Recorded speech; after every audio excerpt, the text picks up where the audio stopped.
Good evening. The February 24th, 2010 meeting of the Ways and Means Committee will now come to order. Will the clerk please call the roll? Ms. Andrews, Mr. Barker, Mr. Bronson, Chairman Daniele, Here. Mr. Haney, Mr. Hyder is excused, Mr. McCann, Mr. O'Brien, Dr. Quattro, Mr. Tucciarello, Mr. Yolovich. Are there any speakers signed up for the public forum this evening? There are no public forum speakers today. And is there anyone present who would like to address this committee at this time? Seeing none, the next item on the agenda is the approval of the minutes. You have before you the minutes from the January 27th, 2010 meeting. They will stand approved unless the clerk is notified of any changes by the end of business today. Next item is new business. Madam Clerk. Referral 10-56. Moved by Legislator Yolovich, seconded by Legislator Barker. Are there any questions? All in favor signify by saying aye. Any opposed? Item passes. Referral 10-57. Moved by Legislator Barker, seconded by Legislator McCann. Any questions? If there's seeing none, all in favor please signify by saying aye. Any opposed? Item carries. Referral 10-58. Moved by Legislator McCann, seconded by Legislator Quattro. Is there any discussion? Legislator Haney. Mr. Chairman, I'm a member of the Genesee Transportation Council. Do I have to abstain or anything? No. No. Any other discussion? All in favor signify by saying aye. Any opposed? Item carries. Referral 10-59. Authorized. Moved by Legislator Quattro, seconded by Legislator Tucciarello. Any discussion? All in favor signify by saying aye. All opposed? Item carries. Referral 10-60. Moved by Legislator Tucciarello, seconded by Legislator Yolovich. Any discussion? All in favor signify by saying aye. Any opposed? Item carries. Referral 10-61. Moved by Legislator Yolovich, seconded by Legislator Barker. Any discussion? All in favor signify by saying aye. Any opposed? Item carries. Referral 10-62. Amendment. Moved by Legislator Barker, seconded by Legislator McCann. And for the record on this referral, there was a typo on the second paragraph. It's supposed to read 60 and over, not just 60. We do not need to offer an amendment because the legislation doesn't refer specifically to age, but you should be aware of that. Any discussion? Legislator Haney. I'm a little confused by the attached purchase of services information form. There are two different programs on that form. Which of those programs is it that we're dealing with here?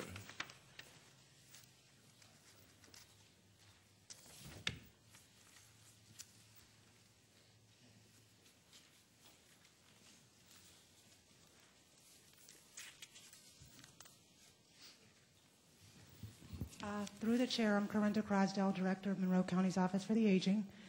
We're referring to the Health Insurance Information Counseling Program, also known as HICAP. It's combined with the Financial Management Counseling Program, but it's all under the same funding source. So both these programs on the purchase of information are covered by this funding source? Through the chair, yes, they are. Okay. Second question. The grant we're approving is presumably increasing the funding for the program. But if we look at the number of participants, it says previous year actual in the first program was 548. Next year's projection is 500. In the second program, the previous year actual was 1,519. And the next year projection is 1,200. In both cases, the number of people we're projecting serving in 2010 is less than what we served in 2008, but we're approving increased funding. I don't understand that. Through the chair, that's not the number of individuals served. The number of individuals served is 2,067. The projections are based on performance outcomes.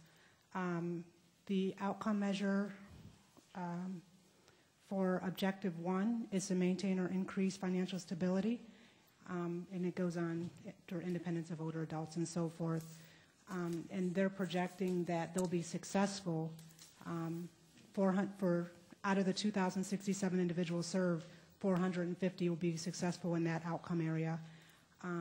With the objective number 2, to increase the ability of older adults and their caregivers to understand and choose affordable health insurance, including prescription plans, they're projecting that they'll be successful with 1,200 out of the 2,067 individuals served.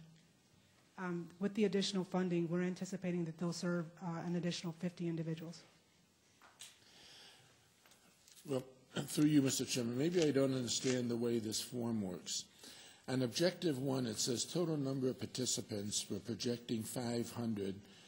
It says number successful, we're projecting 450, and percent successful, 90%, which is merely 450 as a percent of 500.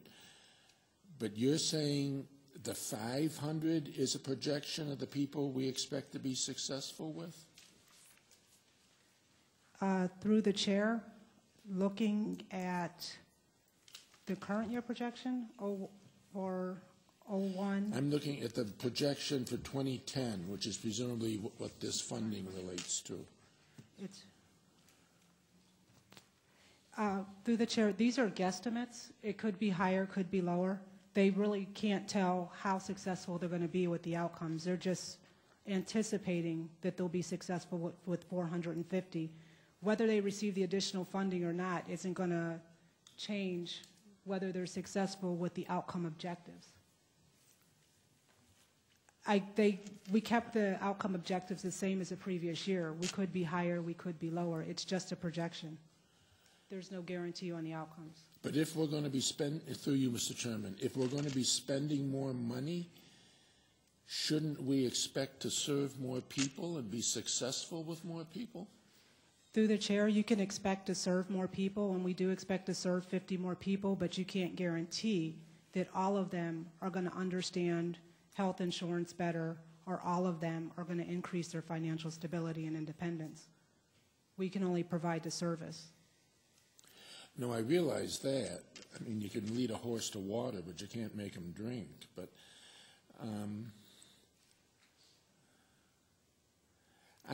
I'm still puzzled by the fact that we're projecting that we're going to serve fewer people with more money. Through the chair, at the top of the purchase of service information form, the second line, that's the total served. That's the 2,067. That's how many we're going to serve. The projections do not have anything to do with the total number of individuals served in a program. It's just an outcome measure. It looks at our success rate of the program, not the number of people who are going to be served in the program. Well, then I guess my question is, what's the difference between total number of participants 500 and number successful 450? If these are both success rates, what's the difference between the two numbers? And can I see yours? Because mine says 450. I'm sorry. Okay.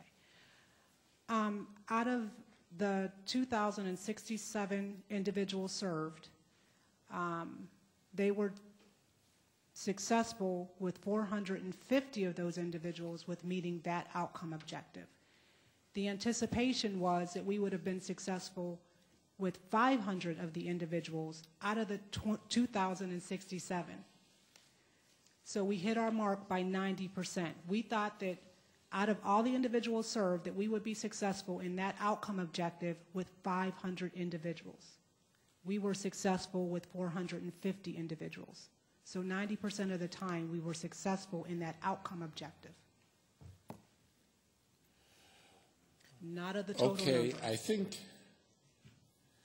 I think you may want to think about the way the form is filled out, or maybe the caption needs to be changed, because if you were projecting to be successful with 500 and you actually were successful with 450,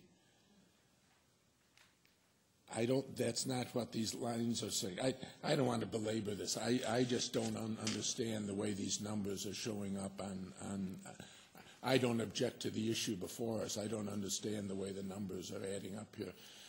You might want to take a look at them. Any other discussion on this referral? There being none, all those in favor, please signify by saying aye. Aye. Any opposed? Item carries. Next item. Referral 10-63. Moved by Legislator McCann, seconded by Legislator Quattro. Any discussion? There being none, all in favor signify by saying aye. Any opposed? Item carries.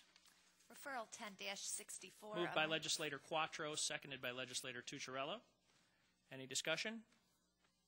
There being none, all in favor signify by saying aye. Any opposed? Item carries. Referral 10-65. Moved by Legislator Tucciarello, seconded by Legislator Yolovich. Legislator Quattro. Rice, I would presume. Can you tell me which portions of Jackson Road shoulder are going to be attended to in Penfield and in Webster? What's going to be done on those shoulders, and what percentage of the project is in Penn Webster versus Henrietta? Through the chair, the sections of Jackson that are going to be done, first in Penfield, from Jackson Road Extension up to Atlantic Avenue. And we previously had done north of Atlantic Avenue for a short section. And then up into town of Webster from State Road up to Ridge Road.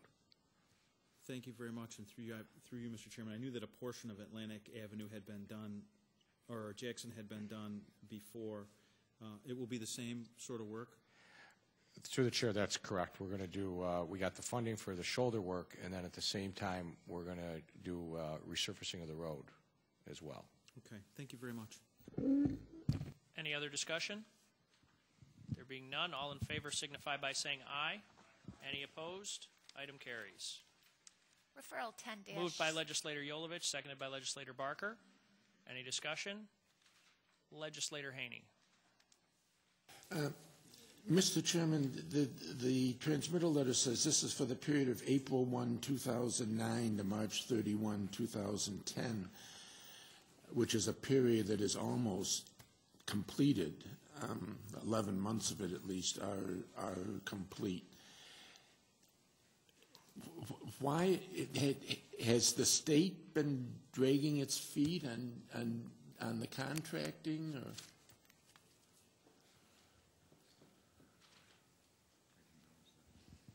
Through the chair, this is Mike Wood, Chief of Court Security for the Sheriff. That is correct. The state was delayed in offering the contract to us. It's a 5-year contract that was renewable, and they had made some significant changes and there were some negotiations that went on with that, number one. And number two, they had retirement that played into it as well. So we were just delivered the contract in the last month.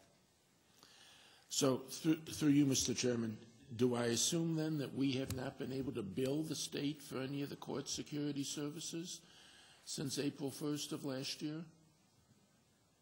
Yeah, through the chair, it's a reimbursement for work done, and that is correct. Without the contract, we have been unable to, be compensated for that. So at this time, they owe us. I mean, I realize it's an after-the-fact billing process, but they owe us for a full 11 months for the court security? Through the chair, that's correct, sir.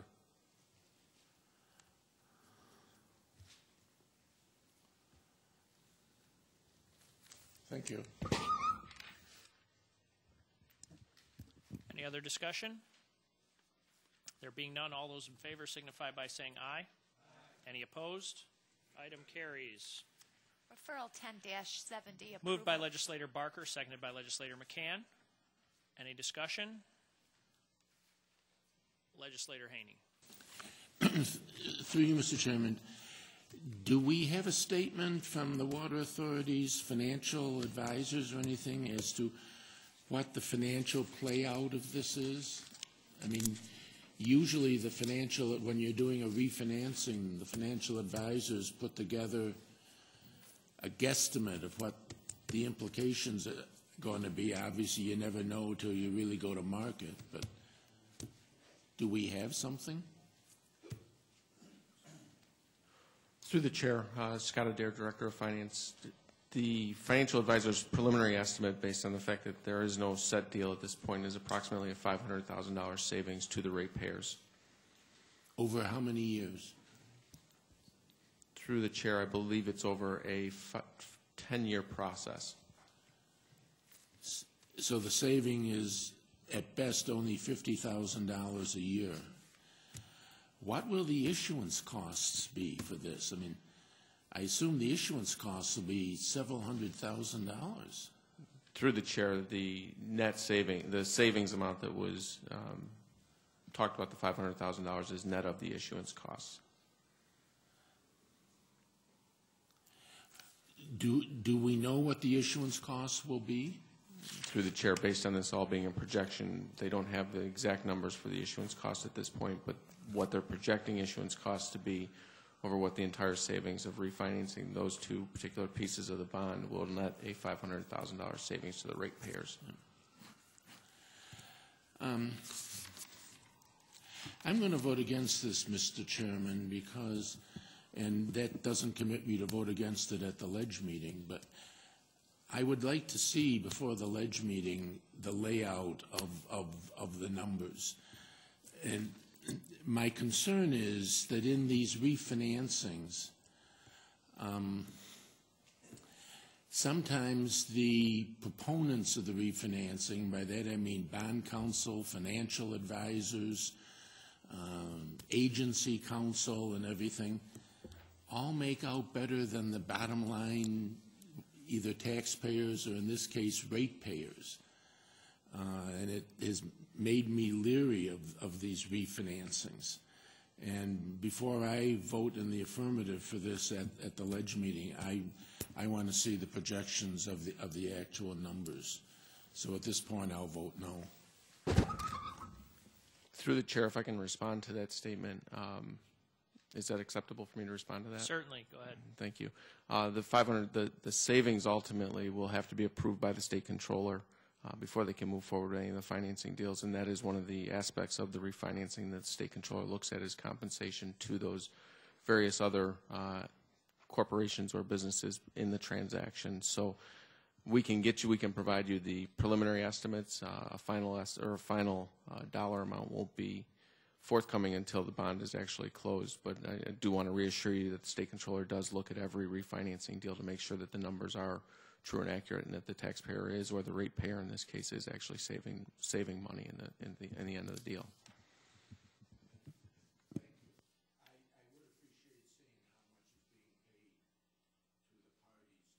The estimated basis. I realize the final numbers aren't known until the deal is sized and actually sold. But I'd like to see what the amounts are that are being paid to the involved parties. Thank you. Any other discussion on this referral? There being none, all in favor signify by saying aye. Any opposed? 3 noes. Item carries. Are there any other matters to come before this committee at this time? There being no further business, the February 24th, 2010 meeting of the Ways and Means Committee stands adjourned. The next meeting of the Ways and Means Committee is scheduled for March 24th, 2010 at 6 p.m.